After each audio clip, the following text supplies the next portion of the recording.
Let's talk about some of the important things to consider as you put together your marketing plan. Right up there at the top of the list is how many leads do we need to generate? And going back with the previous example, we have a company that wants to generate $2 million a business, and we decided they needed 794 appointments to do that. And with their lead to appointment conversion rate, they actually needed 882 leads. Let's look at this overall. We have a company, $2 million target revenue. They have a target marketing budget of 7%, not unreasonable for those in the HVAC or insulation or home performance world. And that gives them an overall marketing budget for the year of about $140,000. $140,000 to generate 882 leads. The next step is to start thinking about this systematically. And here's where some sort of planning tool, for example, a spreadsheet, and you can use the template provided along with this course as an example if you don't have something built already. And you will just go in campaign by campaign and month by month and start building your overall plan in terms of what that campaign looks like, how much you expect it to cost, and the number of leads that you'll generate. For example, we know we're going to have a website and we're going to spend about $1,600 a month to host and maintain that website and keep it updated, refreshed. We're going to be doing some paid search. I'll talk more about that in just a moment. Maybe we have some legacy advertising we're still doing, like a yellow page ad, for example. We know what that costs every month, and we can go ahead and dump that into the spreadsheet along with the number of leads we expect each campaign to generate. As you're doing that, here's something to think about though. We know we need 882 leads throughout the course of the year, and that translates to roughly 74 leads per month. Now, I'll encourage you to be a little bit more precise. Some months have more working days than other, more days when we can run leads, and thus we need more leads to run. That's because of the way the calendar falls and where the weekends are and if there's any holidays. So some months you may need 74 leads, others it may be 68, sometimes it's 82. You get the general idea. We also know the overall annual budget is $140,000 a year. As we've just alluded to, though, with the number of leads per month, we don't necessarily want to just divide that $140,000 by 12.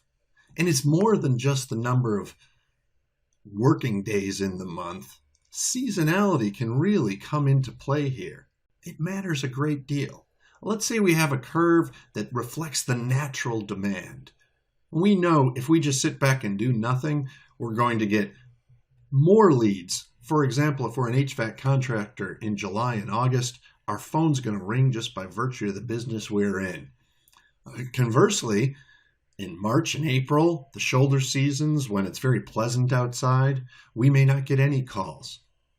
Now, if we took our annual marketing budget, in this case $140,000, and just distributed it evenly throughout the year, sometimes we're going to be spending marketing dollars when the phone's already ringing more than we can handle it.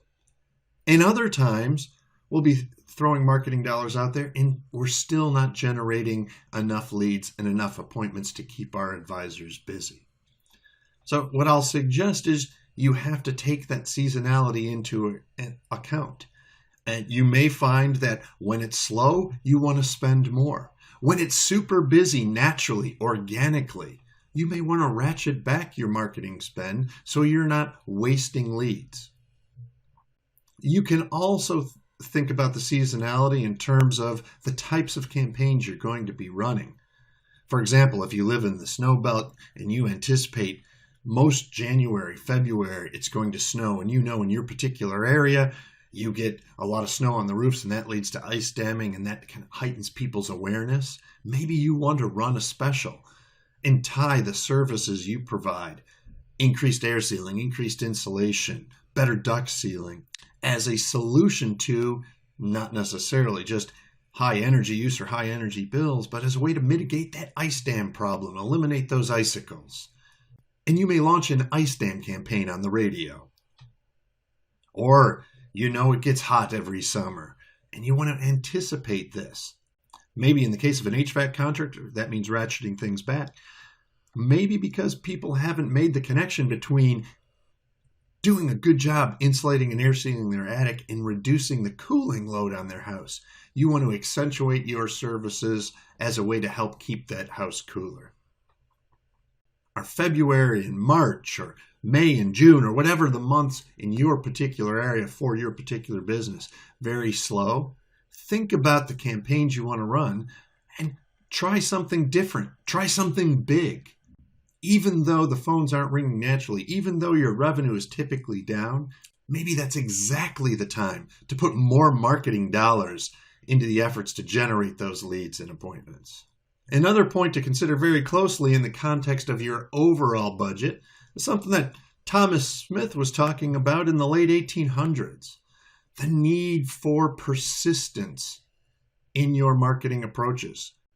The first time you run a television commercial or a radio ad, newsprint, or even a Facebook campaign, it's unlikely that's going to make your phone ring off the hook. It's that steady exposure, day after day, week after week, that helps build the awareness, the credibility, and that hopefully aligns with people's needs and drivers that are going to help generate those calls.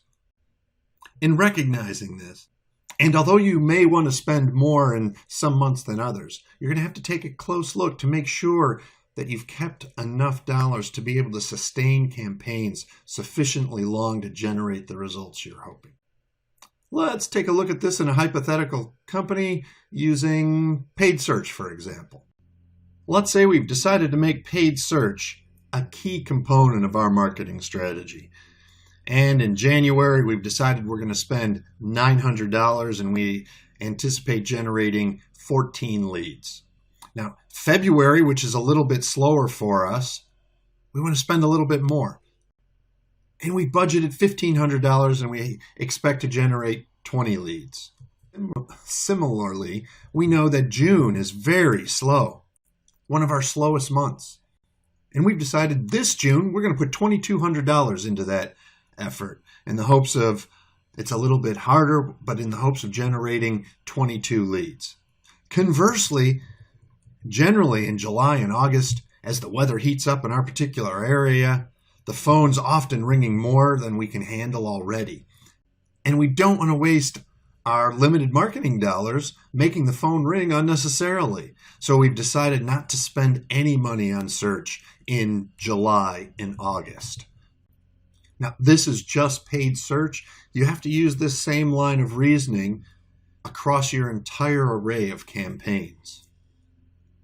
Do I expect to be really busy? Maybe I need to ratchet it back. Are things typically slow? Maybe I need to invest more in marketing to drive the leads, to drive the appointments, to be able to sustain the sales at a more even level throughout the year so I can operate efficiently and profitably and not have to worry about panic hiring or having to let good people go, people that I've invested in and trained.